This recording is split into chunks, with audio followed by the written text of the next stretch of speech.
Hi, thank you all for coming. This is wonderful turnout for our Sherry visiting poet, Fred Moten.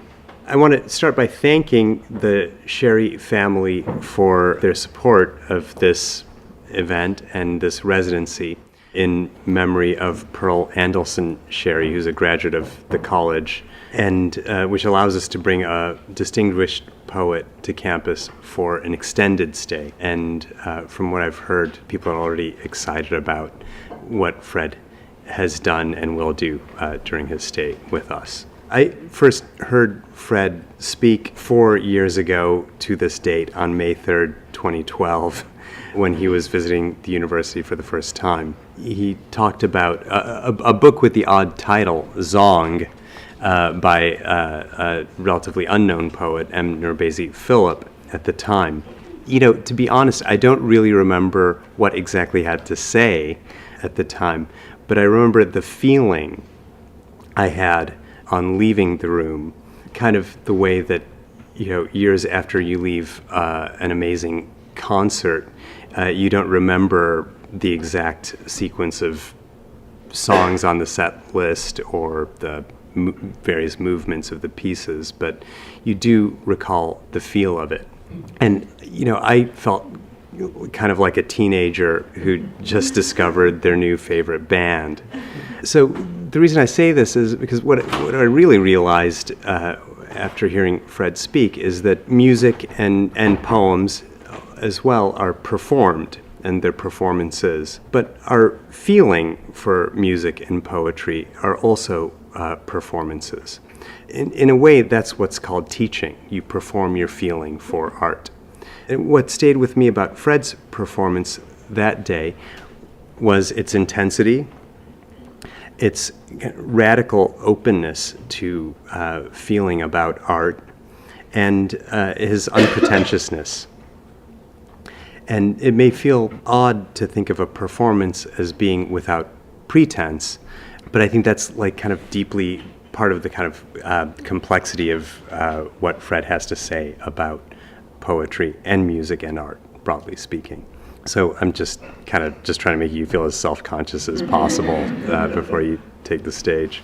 Tonight, Fred will talk about hesitant sociology, from the intro to his new book on Black poetry. So as someone who's socially hesitant, I'm going to get out of the way and let Fred do the talking. But, I think what you're about to hear is a really special kind of writer. Some poets prefer to kind of pass over their art in silence, but Fred makes poetry sing. And I think we're really lucky to have this opportunity to hear him tonight.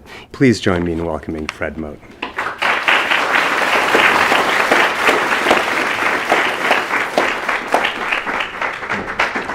Thank you, Chiku, very much. And I want to thank the people here at University of Chicago for inviting me, and Lynn for helping to get me here safely, and all the other people on the staff who worked to get me here. I really appreciate it.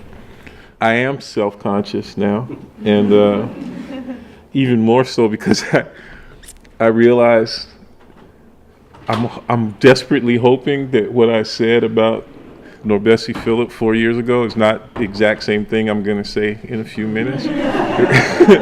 I don't think it is, but maybe if it is, it's okay. There's actually a weird way in which the poetics that I'm attempting to think about and to describe almost requires a kind of repetition like that. And certainly NourbeSe Philip's work is deep enough to justify that kind of lingering. It makes 4 years not seem like very long at all. Anyway, I'm in this really unusual position, though, self-consciousness aside, that usually I feel so reticent and kind of nervous about whatever it is I'm getting ready to say that I begin with that kind of ritualized set of apologies and stuff for what I'm about to do. But I don't know, I'm feeling even more nervous now because I don't feel, I feel like I pretty much got it together this time. So this is probably going to be the worst lecture I've ever given. And I don't feel that there's any preface needed, because I sort of included the preface inside of it. So very, very hesitantly, with great consternation, I will just proceed. And hopefully there'll be an occasion for me to interrupt myself so that I can do what I usually do. So this is called Hesitant Sociology, Blackness and Poetry. It's got 2 parts. Part 1, Hesitant Sociology, Blackness and Poetry, is the name of this talk, as well as of a book in progress in which I am trying to bring to a kind of interminable pause a long attempt to understand and describe the aesthetics of what political theorist Cedric Robinson calls the Black radical tradition. I've been trying to engage in the work of a critical poetics that tends towards something that might be called critical poetry. Its method is intense attention to social arrangement, including its own. It is an act of empirical imagination, given in a practice of quasi-obsessive revision. And if it culminates an already given critical project, it does so by abolishing that project.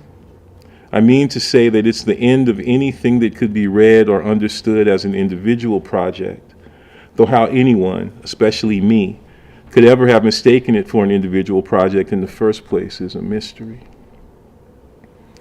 I've been concerned for a long time with Black performances as the resistance events of persons denied the capacity to claim normative personhood. How might we account for the convergence of personhood and objecthood, or even thingliness? And what new possibilities for political life are held in the move to claim rather than disavow or overcome those convergences? I've tried to understand Black performances, especially but not exclusively musical performances, as embodying this resistance of the object or this insistence of the thing, making possible a nuanced understanding of Black politics and a more complete sense of the nature of performance in general. Eventually, my concern with forging other notions of objecthood and thingliness that displaced the centrality of normative political subjectivity began to move toward an attempt to understand Blackness more emphatically and analytically detached both from Black persons and Black performances as a social force, constantly, if often surreptitiously disruptive of a political ontology predicated in the relay between possessive individual selves and the world they are supposed to inhabit. By way of poet and philosopher Edouard Glissant's suggestive phrase, I've been trying to consider Blackness as, quote, consent not to be a single being, a formation that moves not only against the grain of the traditional exclusion of Black people from the world of political subjects, but also against the grain of an understanding of Black aspiration for such membership as constitutive of Black art, Black thought, and Black social life.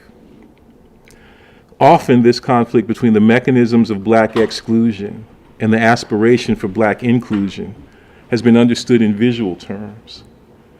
So I've been also trying to consider how the dialectic of visibility and invisibility in Afro-diasporic art and thought bears a different valence when the beholder is understood to be Black.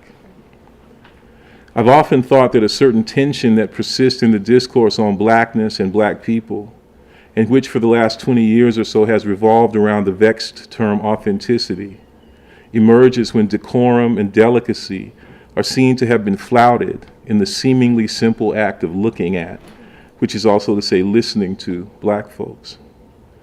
For how could such acts ever not also be understood as extensions of an emphatically political brutality, given in the exclusionary ascription of an identity incompatible with normative personhood, subjectivity, and political citizenship? If looking at a Black person already implies a pre-optical and panoptical act of seeing, as critic Irene Tucker recently suggests, how can it be understood as anything other than an act of violence, even and perhaps especially when another Black person does it? I'm just thinking about this almost kind of ubiquitous event that used to happen in my neighborhood growing up, that, let's say, without describing the event in detail, it can be crystallized by a phrase that kind of punctuated it, namely, who you looking at? There was always this general sense that being looked at was already an act of violence. Okay. On the other hand, what if we consider what it is to look at and listen to blackness, particularly when such attention is detached from a set of assumptions regarding what it is to occupy a point of view? Then we have entered the field of sociology's and poetry's radical entanglement in black study, that mode of ordinary intellectuality and fugitive planning that Stefano Harney and I seek to describe and theorize in our book, The Undercommons. Both the conflict between subject and object and the philosophical dream of their eventual détente depend upon what it is to occupy a point of view. It is my contention that blackness is an ongoing, lived improvisation through the opposition of subject and object that operates in the refusal of the fantasy of an occupiable point of view. Hesitant sociology is what hesitant sociology seeks to enact and extend, study of and in this refusal. What if an alternative to the normalized violence of subject-object relations is at hand? What if our capacity to imagine that alternative in its presence has been so long constrained that it survives only as a general atrophy? What if the modern codification and elaboration of the theory of the subject in the world depends upon and therefore encourages and seeks to naturalize that atrophy? If we consider that Immanuel Kant's critique of the power of judgment is that theory's keystone, then perhaps his signal contribution to the regulation of imagination is most emphatically located in that text's 50th section when he declares that, quote, the imagination in its lawless freedom produces nothing but nonsense and must therefore have its wings severely clipped by the understanding. For Kant, poetry is therefore a business of the understanding and is as such within the understanding's regulatory jurisdiction. This problem of regulation is as political as it is aesthetic, particularly if poetry is considered as a mode of social arrangement that must be brought under normative political controls. The self-organizational in poetry is as problematic for Kant as the self-organizational in politics. These autonomies can even be said to mirror one another in their defiance and disruption of sovereignty. This is to say that the danger autonomy bears is that self-organization is, finally, a disorganization of self, in and as the improvisational making of entangled, fleshly social life. This is what Kant fears and dismisses under the rubric of the swarm in its unchecked generativity. This is what is invalorized, according to Winfried Menninghaus, in and as the romantic poetics of nonsense. The nonsensical, in a certain doubly misunderstood conception of the extrasensory, which would imply both that which is unavailable to the senses, but also that which is unavailable to normative thought in its hypersensuality, become available when we consider the poetics of the swarm, its irregularities, its constant internal differentiations, its defiance of both natural description and metaphysical assumption. Moreover, when we consider that the dismissal of the swarm in Kant, where the gathering of difference in improvisational violence to category and its imperatives is subject to a reactive and repressive regulation whose first maneuver is the imposition of identitarian disassembly, is inseparable from its racialization, we come to understand the complex entanglement of poetry and blackness, which is racialization's summit and at the same time its excess. It is not an accident that a certain agency of law enforcement within the tendency of conceptual poetry, and which much more often than not accepts whatever benefits accrue to being taken as representative of that tendency, now seeks to extend and deepen Kantian policing of the imagination by way of a regulative incorporation, a reductive conceptual abstraction of blackness in the fetishistic pathologization, literally the autopsy of the so-called black body. It is important, therefore, to see this present movement not as anomaly, but rather as natural development emerging from the regulatory conception of poetry. Similarly, when conceptual poetry thinks itself explicitly as political poetry, this is neither accident nor misprision, but rather an effect of its concern to regulate the irreducible and unaccountable sociality of the swarm, whose constant differentiation is almost always misunderstood as differentiation's absence. When differentiation is mistaken for individuation, and when individuation is understood to have been properly embodied in the figure of the poet, whose task is then always nothing other than the continual memorialization of his assumed individuation, poetry's problem with blackness comes more sharply into relief, since blackness is traditionally understood to be a natural incapacity for individuation that is, in turn, guaranteed by juridical, philosophical, and scientific protocols and institutions of enforcement. If blackness and the regulatory conception of poetry are at odds, it is because the entanglement of blackness and poetry in mutual irregularity, constant differentiation, radical generativity, and generative arrangement is irreducible. Insofar as poetry is how things get together, insofar as poetics takes up the question of how things get together, insofar as in taking up that question, poetry hesitates before the terms things and together, and every assumption they bear, not only about the object in question, but also about whether or not there even is an object in question, then the entanglement of blackness in poetry is itself already entangled with that simultaneously pre- and post-positivist moment in 1905, when in an essay entitled Sociology Hesitant, Auguste Comte is described by W.E.B. Du Bois as being, quote, strangely hesitant as to the real elements of society which must be studied. Were they men or cells or atoms or something subtler than any of these? Hesitant sociology is the conscious and reflective activity of that subtlety, of a plane of myriad subtleties, to echo Paul Laurence Dunbar's unforgettable phrase, while turning it towards a whole other decentralized economy of sense, a general expressivity in excess of the expression of any self.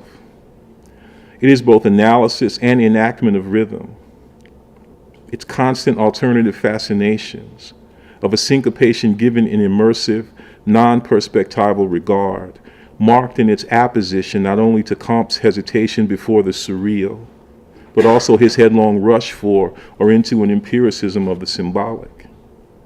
Hesitant sociology is studious inhabitation of lawlessly dispersive and disbursive imagination, where presence is given not so much in the absence of meaning, but in the non-reduction of non-meaning when it has been taken for absence.